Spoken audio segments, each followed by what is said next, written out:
What's up everybody, Corey with Freaky Tech Reviews here. The ROG Ally came out just over a week ago, and instead of just providing my initial impressions on it, I wanted to get a little time with it first and then showcase it for you. I will be covering the specs and general information on it, but I also want to talk about a very rough first week for the Ally because it was plagued with issues from firmware, button sticking, and performance problems, and it's been an interesting start. And I do have some thoughts on how to level set your expectations when you first receive it. And be sure to keep an eye on my channel as I have a lot more ideas that I want to do with this game console. Gaming computer, Steam Deck older brother? I don't know what to call it, but let's check it out. In the box, you get the Ally, of course, along with a 65-watt charger. And while I didn't want to make an entire video over my initial impressions, I will showcase what it was like for me opening it. Ooh.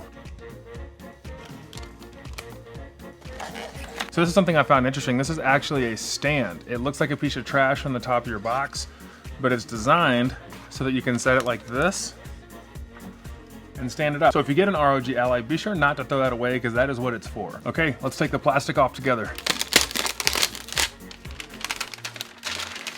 Not a very satisfying plastic peel, but I'll give it a 5 out of 10. Initial thoughts on this thing are that it's super light. I've never held the Steam Deck, but I heard the Steam Deck is quite a bit heavier and meatier. I have really unnaturally large hands, so it feels a little small to me personally, but it's not that bad. Well, the back of this thing really looks fantastic. Look at that. The button layout is similar to an Xbox controller and has triggers and bumpers on the top of each handle. You also have 2 macro buttons on the back for additional inputs, and along the top of the Ally, you have the power button, power indicator, battery charger indicator, volume buttons, XG mobile interface port, micro SD card slot, and a 3.5mm audio jack. One thing I'm not a big fan of is the stick layout for Xbox design controllers because I don't like having a lower right joystick. I have very large hands, which I'll get to in just a little bit, but I do prefer like with the Steam Deck where they're both at the top. Now, in case you're unaware, the ROG Ally is basically a gaming laptop that has been morphed into a handheld gaming device. And the specs on it are insane for a gaming handheld. It has an AMD Z1 Ryzen processor that packs 8 Zen 4 cores for its CPU and RDNA graphics. It uses 16 gigabytes of DDR5 memory and has a 512 gigabyte NVMe SSD for storage that is upgradable to a larger SSD. And just so you know, very soon I will be doing an upgrade video where I'm going to change out the SSD for a 2 terabyte one, and I'll be doing it following Asus's own guide on how they recommend to do it, which I think is really great that Asus themselves says, hey, we know you're going to want to upgrade this, so here's how you do it safely. And I did put a link down in the description below so that you can see how to upgrade yours as well. But do be aware that it is the compact M.2 SSD, not the full-sized one. And I also included a link for a very highly rated M.2 SSD that a lot of people are talking about on Reddit. So in case you're on the market for one, although I haven't tested it myself, I did put a link in the description as well to its Amazon page. But with all that power, the real question is, can it play Crysis? And why, yes it can. Obviously I'm joking and know that Crysis is not a game that you benchmark on by today's standards, but it still ran fantastic, so I figured I'd show you anyways. So the specs I just listed on the Ally alone should be enough to allow new games to run at a higher frame rate setting, but probably only on turbo mode. What I mean by this is that the Ally has 3 settings of operating power that you can choose from: 10-watt silent mode, 15-watt performance mode, and 25-watt turbo mode. And when you plug it in, it automatically defaults to turbo mode for extra power. But I'll touch more on performance in just a little bit. The 7-inch touchscreen display has up to 500 nits of brightness and is made from Gorilla Glass that should be fairly durable and has a Corning DXC coating that should hopefully allow for fewer reflections. And what's also really impressive about this screen is that you can game in 1080p up to 120 Hz refresh rate, which, if you're wondering, is one of the main reasons why it's considered an upgrade from the Steam Deck. Now, I'm not going to go over a ton of details as to why it's an upgrade from the Steam Deck. There's a ton of videos covering that I'll also link in the description below. And because I don't have a Steam Deck myself, I wouldn't be able to give you an accurate opinion on if I think it's better or not. Asus also did not slouch in the sound department for the Ally. It has dual front-facing smart amp speakers with Dolby Atmos and 2-way AI noise cancellation that processes both incoming and outgoing audio to filter any errant background noises from voice chats. Not only does it get really loud, the sound quality is also fantastic.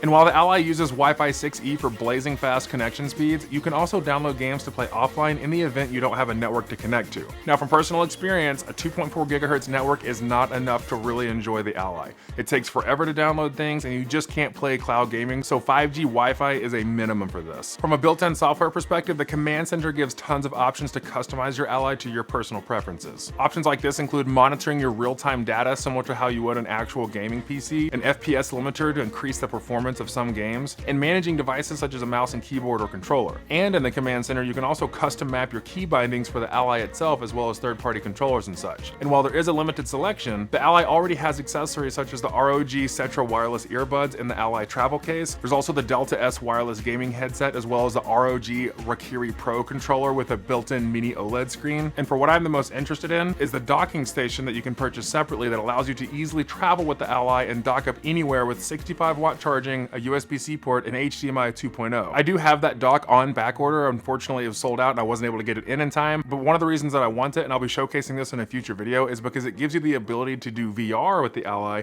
and I want to showcase what that looks like. So stay tuned to be sure you're subscribed. For $700, why it doesn't come with this dock is kind of a mystery to me. It's a very expensive console to have 0 accessories that come with it. I say that, but there actually is a little cardboard stand that comes on the top of your box. It's not trash, so be sure you don't throw that away. So I guess that's an accessory that's worth it. But wait, there is one more accessory I didn't talk about. You can also get the ROG XG mobile GPU and connect a monitor, mouse, and keyboard to have a legitimate gaming experience. But it does come with a hefty price tag of $2,000. Whoa! If you start looking at the price tag of $200 and $700, not including mouse and keyboard and monitor, you're easily looking at a $3,000 rig, and in that scenario, the Ally's not worth it, but we'll talk more about that in just a little bit. So with all of these amazing specs, how does it actually perform? During my first couple of days with the Ally, I had constant issues. From not being able to use the keyboard to input my Wi-Fi password to some type of firmware issue that has been causing constant freezes with Steam, Battle.net, and Xbox Game Pass. It just wasn't a great start. But there have been 2 very important firmware updates since it came out a week ago that have made it much better. And I think one of the problems I had was because the interface looks like an actual desktop PC, I expected it to function as such,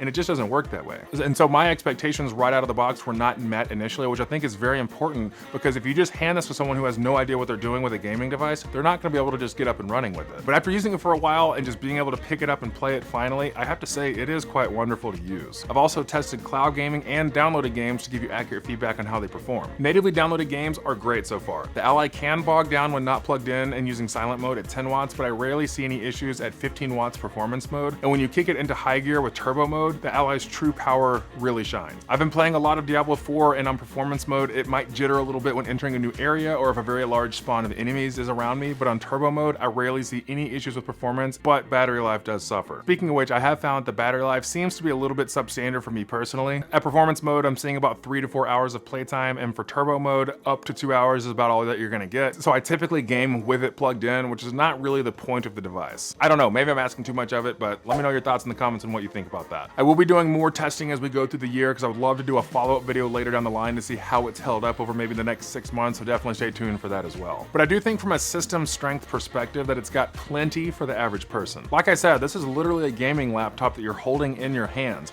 and for so many use cases for $700, I do think that it's actually worth it. But one of the big questions is, if you already own a PC gaming setup and you don't actually travel, do you really need this? I'm kind of on the fence about this, because I do think that from a cloud gaming perspective and being able to just switch to the Ally whenever you're on a gaming PC is really nice. Now you don't really have to worry about hooking a PC up to your TV and playing with a mouse and keyboard. You can actually go sit on the couch and PC game. I do think that's really nice. Is it $700 nice? I don't know. That's up to you. And one thing I do want to talk about is the ergonomics, because I'm kind of on the fence about it. I have very large hands, measuring 10.5 inches from tip of pinky to tip of thumb and 9 inches from the base of palm to the tip of my middle finger. So holding the Ally isn't the most comfortable for me. I have to actually hook my pinkies underneath it to hold it comfortably. So I'll definitely be on the lookout for third-party grips that make it more comfortable to hold, and I'll do a video on that as well. For software, you have access to anything you normally would on a desktop PC, and I would say that at first navigating the Ally is pretty tricky and there's definitely a learning curve, but I've since gotten used to it and it is quite a bit better. But speaking of that learning curve, and like I was talking about earlier, handing this Ally to somebody is not ideal. It's not like a Nintendo Switch where it's very intuitive, very simple UX layout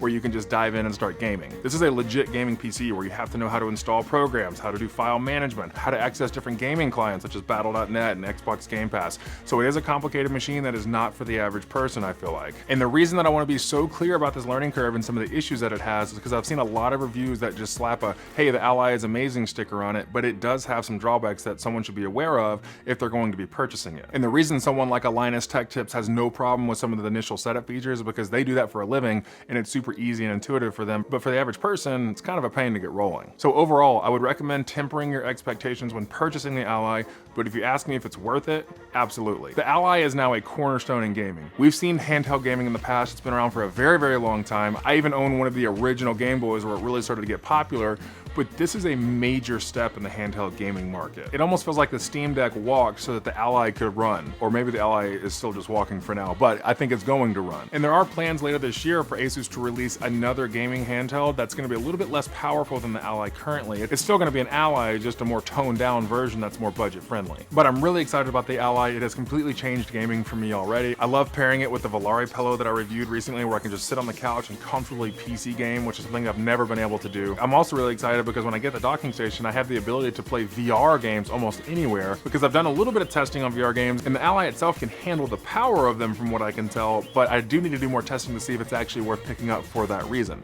So stay tuned and be sure you're subscribed so you see when that video comes out. But if you haven't already subscribed, I hope that you would consider joining the Freaky Tech family, and definitely head over and check out the Freaky Tech Reviews Instagram, where I'm going to start posting more content outside of just this channel. But thank you so much for your time today. I really appreciate you being here. Again, I'm Corey with Freaky Tech Reviews. I'll see you next time.